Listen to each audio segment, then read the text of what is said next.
বন্ধুরা ভাবুন কোনো বাইক কোম্পানির পুরো বছরের স্টক যখন ফেসে যায়, শুনতে খুব অদ্ভুত মনে হলেও এটাই সত্যি।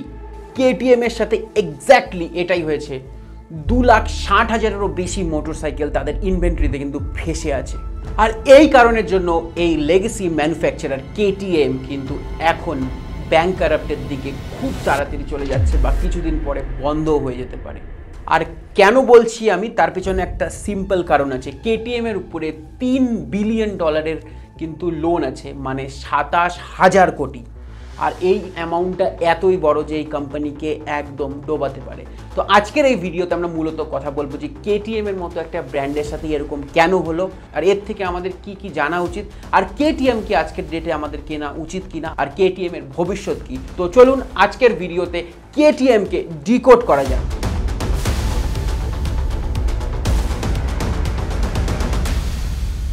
বন্ধুরা, আজকের ডেটে কেটিএম একটা অনেক বড় ফাইন্যান্সিয়াল ক্রাইসিসের মধ্যে আছে। মোটোজিবি ডেভেলপমেন্ট হোল্ডে আছে, কোম্পানিতে ম্যাসিভ পরিমাণে লে অফ হচ্ছে, কোম্পানির লোনের উপরে কন্টিনিউয়াসলি কোর্টে হিয়ারিং চলছে, কোম্পানির বাইরে সমস্ত পাওনাদার দাঁড়িয়ে আছে পয়সার জন্য। জার্মানির একটি নিউজ এজেন্সি দ্য স্ট্যান্ডার্ড হিসেবে কেটিএম এর ক্রেডিটার আর ইনভেস্টার একটি নতুন স্ট্যান্ডার্ডের উপরে কাজ করছে যাতে কেটিএমকে বাঁচানো যায়। আর সব থেকে ভয়ের ব্যাপার যে এদের কাছে মাত্র 90 দিনের সময় আছে।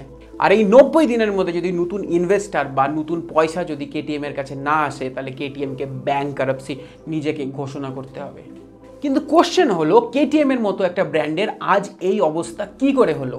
তো কোম্পানির সিচুয়েশন জানার আগে আমরা আগে জেনে নেই যে কেটিএম এর ইতিহাসটা কি। অস্ট্রিয়াতে এই কোম্পানি শুরু হয়েছিল 1934-এ।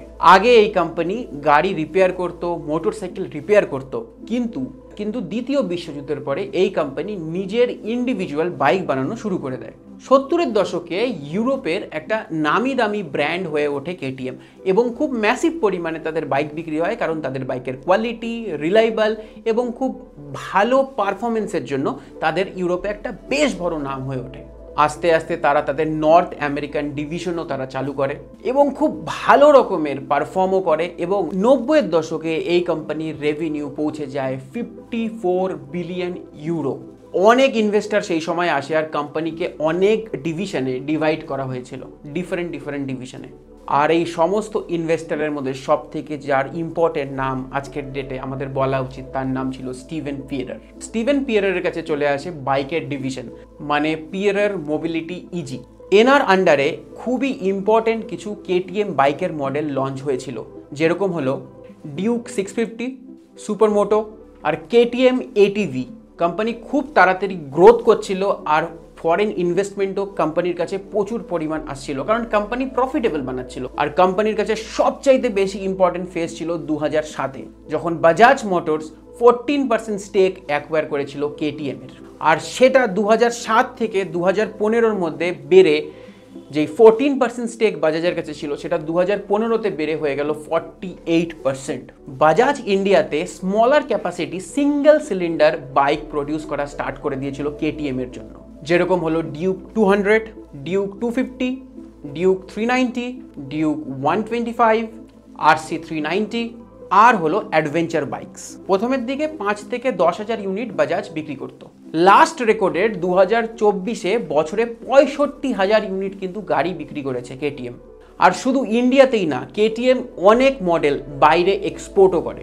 আর এই সিঙ্গেল সিলিন্ডার কেটিএম আর বড় হায়ার সিসির কেটিএম সম্বন্ধে একটু মনে রাখুন, কারণ এটাই কেটিএম এর বরবাদি হওয়ার শুরু। বাজাজের ম্যাসিভ স্কেলিং, ম্যাসিভ প্লান্টের জন্য আজ ইউরোপের সবথেকে বড় বাইক ম্যানুফ্যাকচারার ব্র্যান্ড হয়ে উঠেছে কিন্তু কেটিএম। আর এতটাই বড়, যদি আমি আপনাদের এক্সাম্পল দিই, ডুকাটি আর বিএমডাব্লিউর মতো ব্র্যান্ডকে কিন্তু পিছিয়ে ফেলে তারও উপরে কিন্তু আজকের ডেটে কেটিএম আছে। গ্যাস হুস্কভার্না, যেটা কখনো বিএমডাব্লিউ মোটরের কাছেও ছিল। যেরকমভাবে কেটিএম ইন্ডিয়াতে বাজাজের সাথে পার্টনারশিপ করেছে, চায়নাতেও ঠিক সেরকমভাবে সিএফ মোটর সাথেও কিন্তু করেছে। আর এই কথাটা আপনারা জানেনই হয়তো, কারণ অনেক অ্যাড দেখেছেন। 2001 থেকে আজ অবধি 19 বার যেটা ওয়ার্ল্ডের সব থেকে খতরনাক রেস ডাকার র্যালি, সেটাতে কিন্তু কেটিএম চ্যাম্পিয়ন হয়েছে। ডাকার র্যালি সম্বন্ধে যদি ভিডিও দেখতে হয় কমেন্ট সেকশনে আমাকে অবশ্যই জানান। এটা একটি অদ্ভুত, ইন্টারেস্টিং আর একদম ডেডলি লেভেলের রেস। তো ডাকার র্যালি সম্বন্ধে আমি পুরো ভিডিও বানানোর চেষ্টা করব। যদি ভিডিও আপনাদের দরকার হয় তাহলে কমেন্ট সেকশনে আমাকে অবশ্যই জানান, অথবা ইনস্টাগ্রামে গিয়ে সার্চ করুন বাংলা টর্ক, সেখানে আরও ইনোভেটিভ অ্যান্ড ইনফরমেটিভ কন্টেন্ট পাওয়া যায়। তো প্লিজ আপনারা ইনস্টাগ্রামে গিয়ে অবশ্যই সাবস্ক্রাইব করুন, আর ভিডিওটি যদি এখনও অবধি আপনারা দেখে থাকেন তাহলে ফলো এবং সাবস্ক্রাইব করুন, কারণ আমাদের অনেক রিসার্চ এবং অনেক এডিটিং দরকার হয়। তো কাইন্ডলি প্লিজ সাবস্ক্রাইব করুন বাংলাতে এরকম লেটেস্ট অটোমোবাইল কন্টেন্ট দেখার জন্য। তো সব কিছু যখন ভালো চলছে তাহলে প্রবলেম কোথায়? ব্যাংকারাপসির মতো এত কিছু। তো প্রবলেম শুরু হয় কোভিড যখন আসে, মানে 2020-21 সাল থেকেই। কারণ কোভিডের আগে ডিমান্ড তো ঠিকঠাকই ছিল, সাপ্লাইও ঠিকঠাকই ছিল, আর ইকোনমিক্স এটাই বলে আপনাকে সব সময় ডিমান্ড এবং সাপ্লাইকে মেনটেন করতে হবে। কোভিডের সময় ডিমান্ড একদমই কমে যায়, কিন্তু সাপ্লাই সেম লেভেলের চলে। তো ডিমান্ড যখন কম, সাপ্লাই যখন বেশি, মার্কেটে রিকোয়ারমেন্টই নেই, আর যখন রিকোয়ারমেন্ট নেই তখন আপনার ইনভেন্টরি ফেসে যাবে, মানে ডেড স্টক বাড়বে।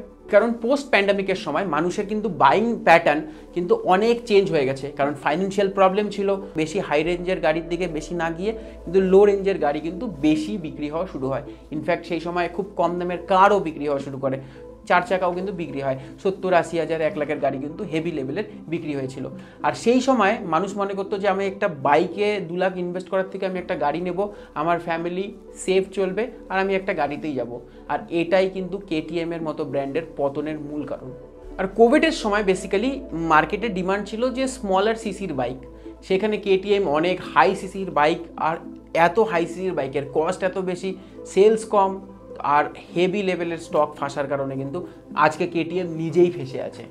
কারণ কেটিএম জানি না কোন বুদ্ধিতে চললো যে স্মলার সেগমেন্টের বাইকের উপরে কোনো ফোকাস না করে হায়ার সিসির বাইকের উপরে ফোকাস করলো, যেটা বিক্রি হচ্ছিল না, আর স্মলার সেগমেন্টের বাইকের সাথে কিন্তু কেটিএম টিকে থাকতো।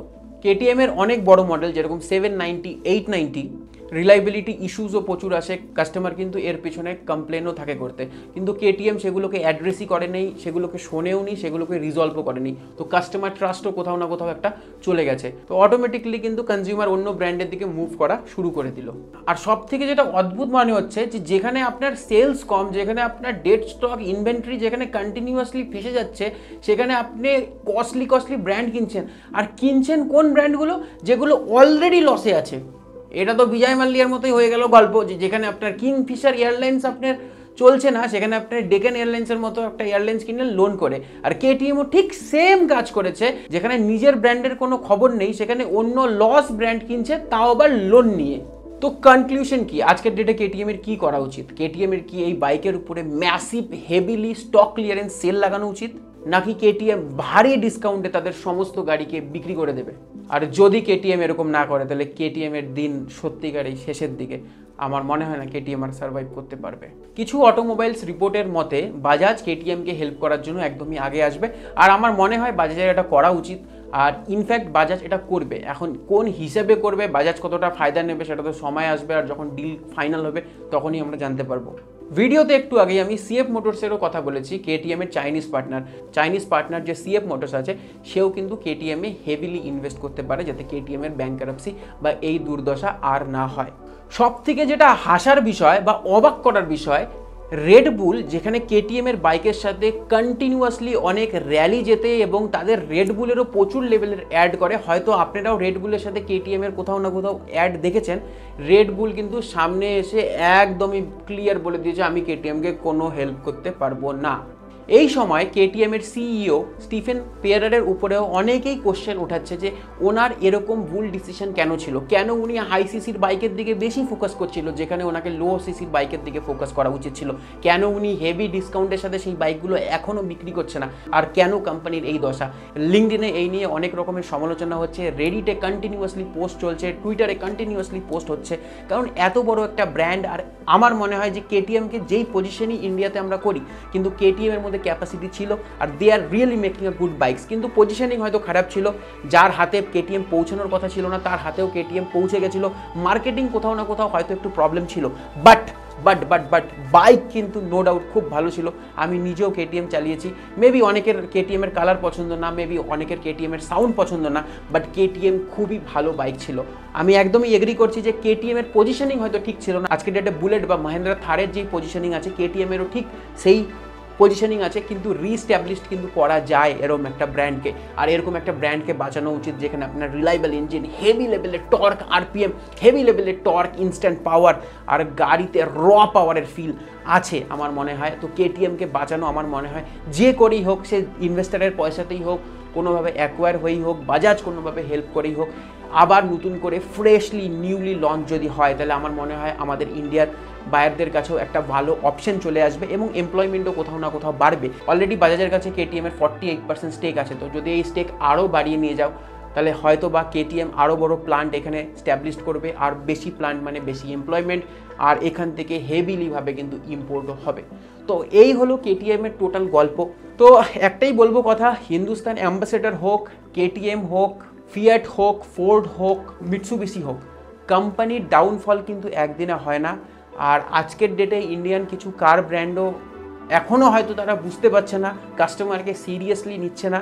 তবে আমার মনে হয় কাস্টমারকে সিরিয়াসলি নেওয়া উচিত, কারণ কাস্টমারকে যদি সিরিয়াসলি আপনি না নেন, তো আজ আপনার গাড়ি হয়তো লাখো ইউনিট বিক্রি হচ্ছে, আগামীতে নাও হতে পারে। তো ততক্ষণ অবধি যদি আপনি বাইক চালান তো হেলমেট পরুন, কার চালান তো সিট বেল্ট পরুন, সেফ থাকুন, সেফ চলুন, সুরক্ষিত থাকুন। বাবাই, খুব তাড়াতাড়ি দেখা হচ্ছে নতুন আরও একটি ভিডিওর সাথে। ততক্ষণ অবধি প্লিজ এই চ্যানেলটিকে সাবস্ক্রাইব করুন, কারণ আপনার একটা সাবস্ক্রাইব আমাদের অনেক বেশি মোটিভেশন দেয় আরও এরকম ইনফরমেটিভ কন্টেন্ট বানাতে। Till then, signing of.